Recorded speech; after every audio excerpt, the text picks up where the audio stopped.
Welcome to the Humanity Leadership Podcast. My name is David Wheatley. We're here to talk leadership in small, bite-sized and practical chunks. Enjoy.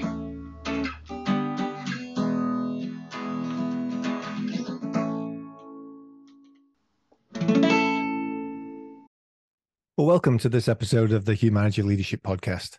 Today, I want to talk about feedback again. We've had a few sessions on feedback in the last few months, but this one is based on a model that comes from our 360. If you ever had a 360 with Humanity, our effective leadership profile, you'll be familiar with this tool and this thinking.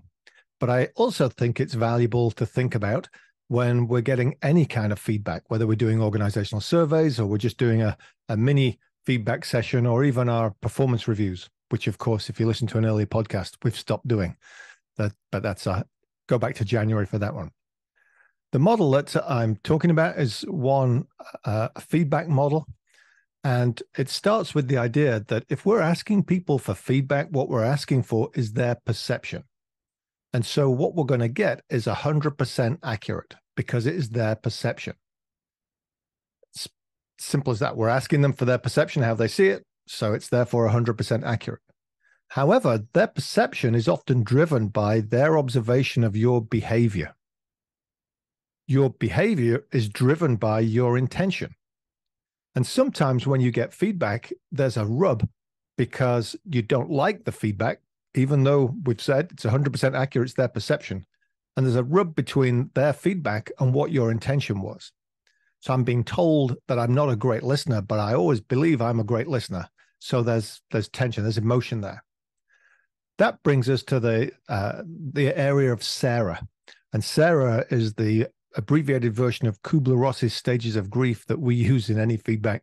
And it sounds quite extreme, but we all go through that process of shock or surprise, anger, bit of frustration maybe, rationalization, and eventually to a place of acceptance.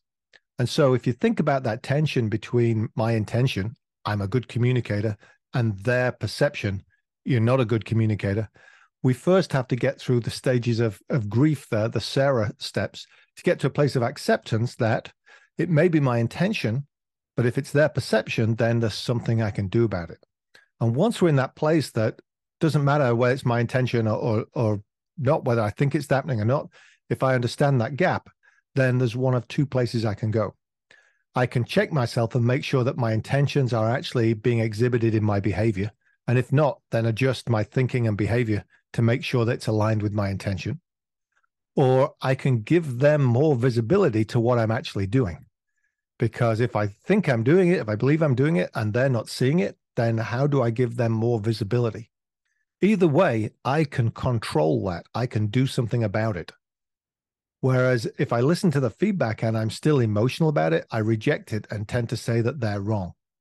Whereas once I've processed it, I understand that it is their perception and it's 100% accurate, I can get to a place where I can say, I can do something about this, either by changing my thinking and behavior or by giving them better visibility to what I'm actually doing. I just find that this is really useful for anybody receiving feedback, is to understand that's how they see it.